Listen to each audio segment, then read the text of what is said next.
you have an interesting moniker that I think the U.S. Secret Service gave you.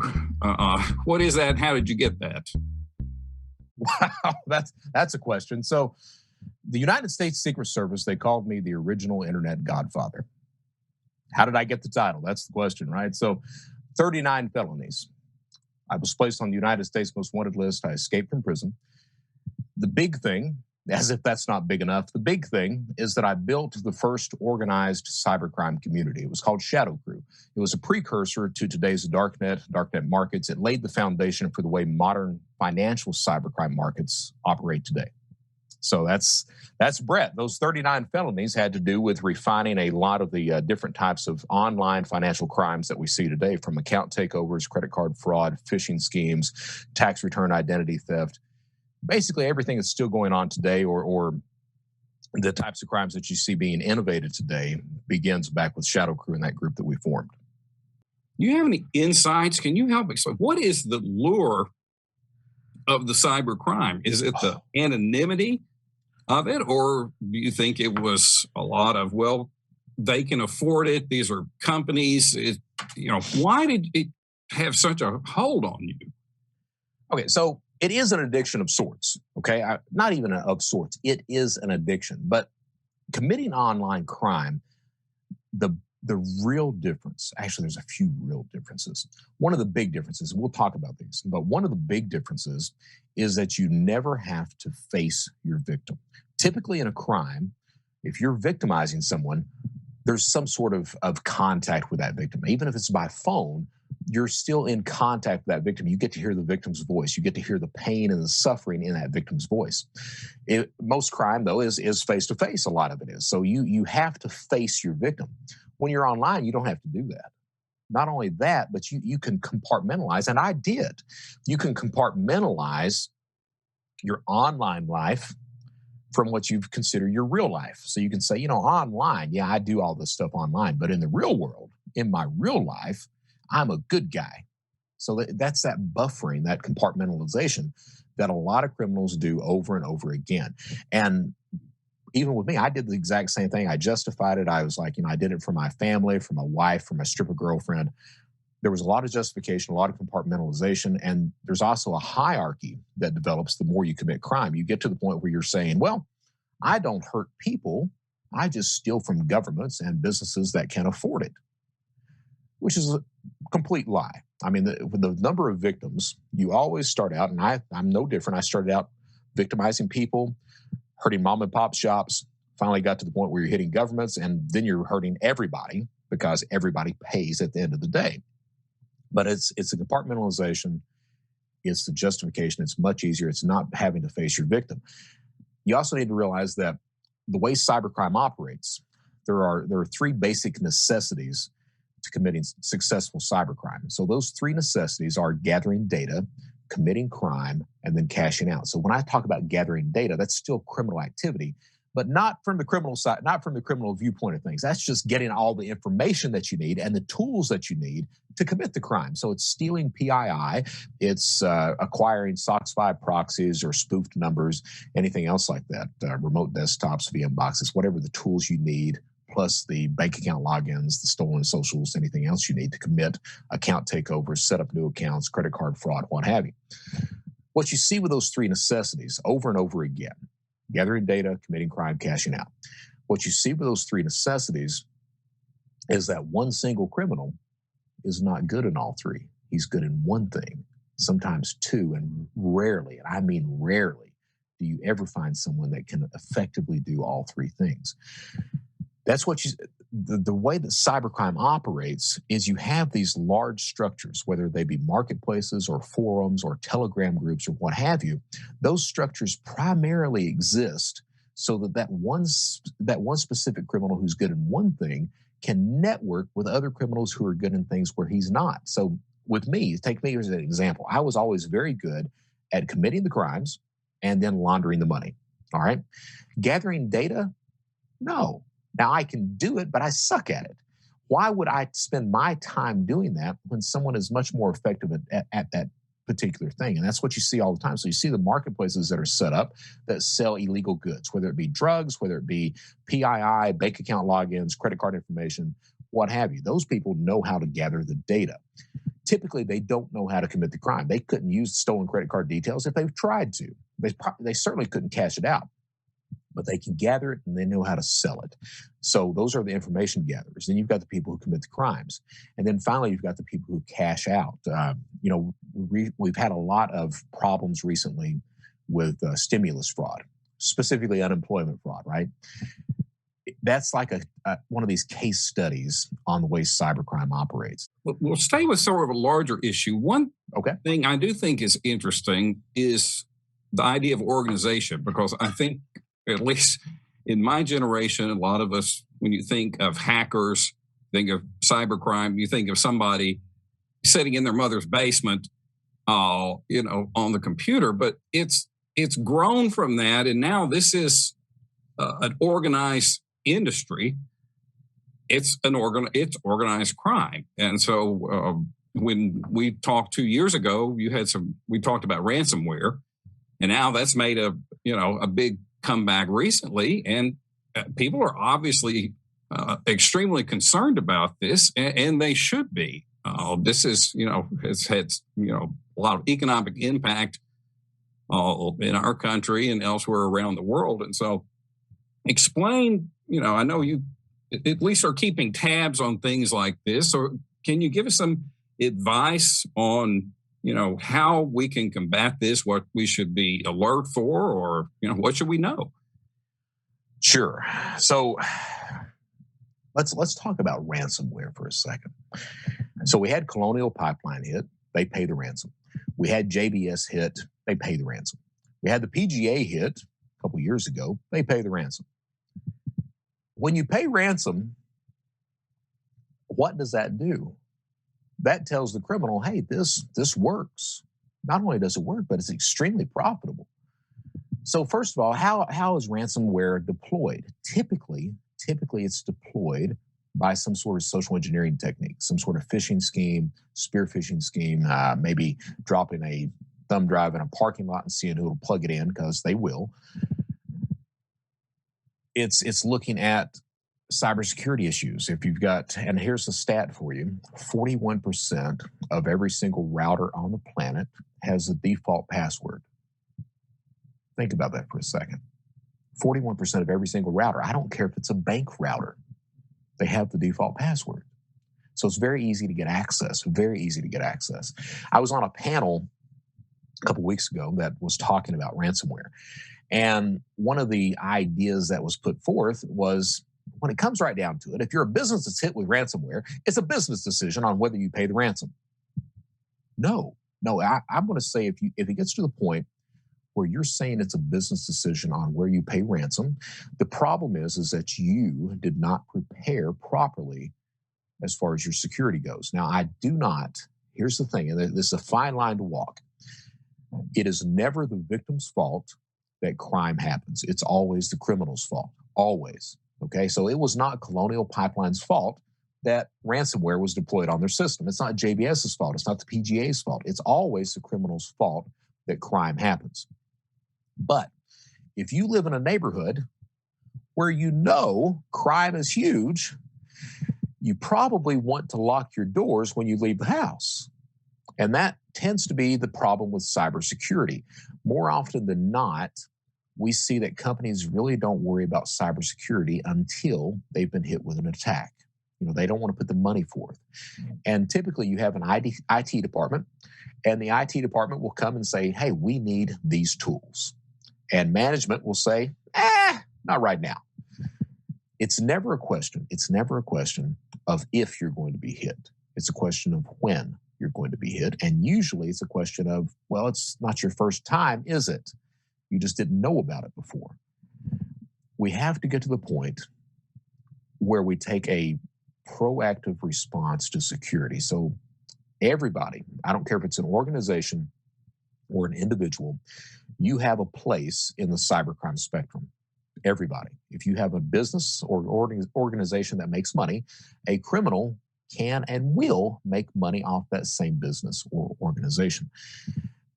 Understanding your place in the cybercrime spectrum, the way that I will victimize you differs on who you are and what you do. For example, if you're an individual, if you are the CEO of a company or you work payroll, the way that I will victimize you differs from if you've worked food service for 20 years. I'll still victimize you. If you're CEO or payroll, I may try to implement some sort of business email compromise scheme. If you've worked food service, I may set up new accounts in your name. I may try to commit HELOC loan or student loan fraud in your name. I may do any number of things. I'll still victimize you. Same thing for a company. Does your company have data that I can breach the company, steal the data, resell on the black market, or is the data specific to the company? That will determine whether I try to steal the data and resell or whether I try to deploy ransomware on the system. So understand your place in the cybercrime spectrum. Also understand that most of these crimes are effective because of social engineering. What social engineering basically means is compromising the human. The tools tend to be very good, but you're compromising the human. You're sending those phishing emails. You're relying on management not to trust their IT department.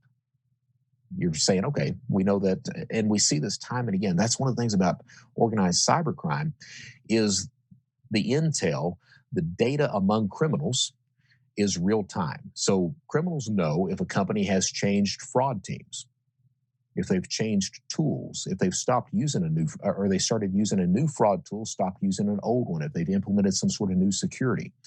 If security is lacking, then they share that within their entire network. And these networks are millions of members large. All right. So the data is real time. The intel is real time. It's always up to date. And it's always about compromising the humans. So as such, we need to constantly be training the humans, but we also need to rely and trust the tools. The tech tends to be very good. If you're not implementing the proper tools, if you're waiting until you're hit, it's way too late. And I'm a firm believer, the French insurers stopped paying ransomware. I think that's one of the best things that could possibly happen because at the end of the day, companies are not, unless they're forced to implement proper cybersecurity, we're going to continue to see these types of attacks. We're going to continue to see that idea, well, we're okay right now, we've not been attacked. Cybersecurity should be mandatory. So insurance companies need to stop paying ransomware. That will help force companies to prepare effectively on their security side. To any company out there, I would say, instead of stockpiling Bitcoin, use that money to implement proper cybersecurity. That'll be much more effective at the end of the day.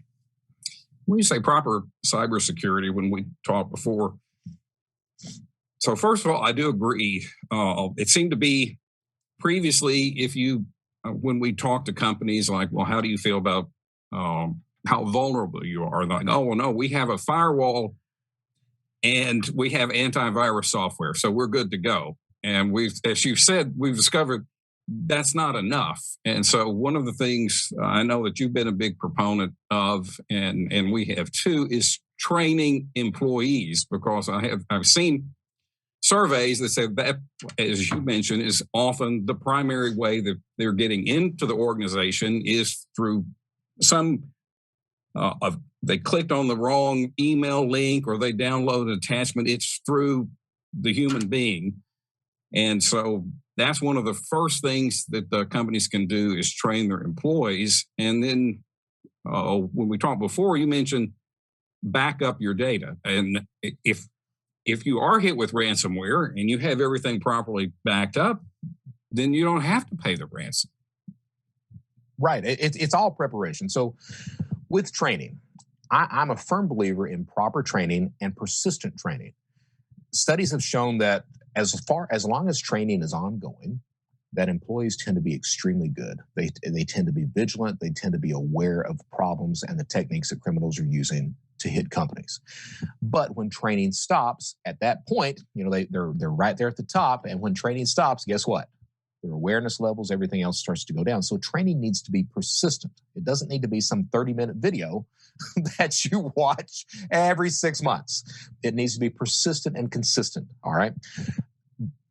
Backups are extremely important. I can't stress that enough. And they need to be separate from the system as well. There was been 3 years ago, before I talked to you last time, I get a call one day from a medical supplies, medical goods supplier out of Knoxville, Tennessee, and they had been hit with ransomware.